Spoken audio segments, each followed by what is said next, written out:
अभी दूसरी लहर चल रही है, तबाही मचा रही है। ऐसे में तीसरी लहर की चेतावनी आ गई। पहली लहर में सबसे ज्यादा बुजुर्ग प्रभावित हुए।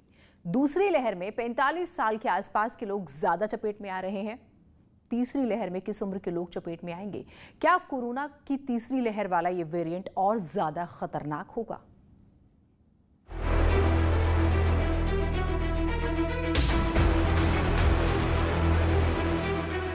तीसरी लहर की चेतावनी के बाद सवाल सबके मन में है कि इस बार कोरोना के निशाने पर कौन रहेगा।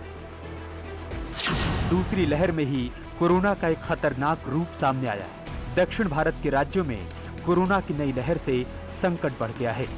कर्नाटक और आंध्र प्रदेश सबसे ज्यादा प्रभावित है।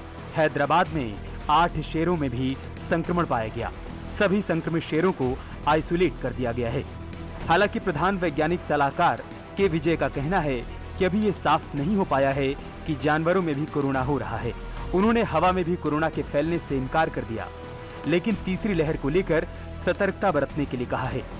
ऐसे में सवाल ये है कि इस बार किस उम्र के लोगों में सबसे ज्यादा कोरोना फैलेगा?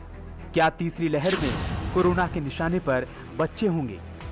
जो हमारी चिंता है वो बच्चों की तरफ से होनी चाहिए, क्योंकि इसमें सुप्रीम कोर्ट ने भी आज कहा है कि इसमें बच्चों का इन्वॉल्वमेंट ज़्यादा होगा, बच्चे ज़्यादा इफेक्टेड होंगे, उनकी ज़्यादा मौतें हो सकती हैं।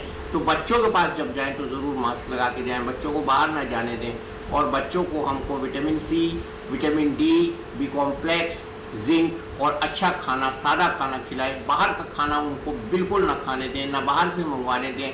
ये बाहर से जो खाने आते हैं उसमें वायरस आ सकता है और वो उनमें न्यूट्रिशन वैल्यू भी नहीं होती। यानी कोरोना वायरस ने पहली लहर में बुजुर्गों को निशाना बनाया, दूसरी लहर में 45 साल से कम उम्र के लोगों को, और अब तीसरी लहर में बच्चों को चपेट में ले सकता है। और इसी आशंका की वजह से सुप्रीम कोर्ट ने केंद्र सरकार से कई सवाल पूछे हैं। कोरोना से संबंधित मामले की सुनवाई के दौरान जस्टिस चंद्रचूड़ ने पूछा कि अगर बच्चे संक्रमित होते हैं तो उनके माता पिता क्या करेंगे?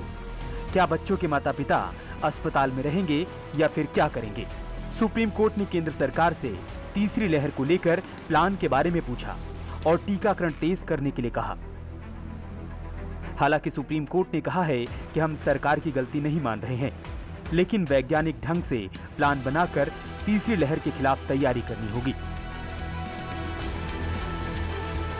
ये जो हम जूझ रहे हैं इस समय परेशानियों से, ऑक्सीजन की कमी से, बेड की शॉर्टेज से, इसका मतलब ये है कि हमने फर्स्ट वेव में इसका सोचा नहीं, हमने फौरन अपने को खुला छोड़ दिया, सावधानियां बरती और कुछ वायरस म्यूटेट भी कर गया है।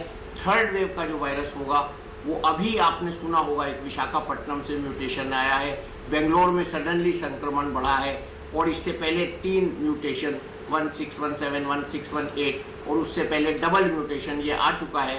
तो इसलिए हमको सावधान रहना है।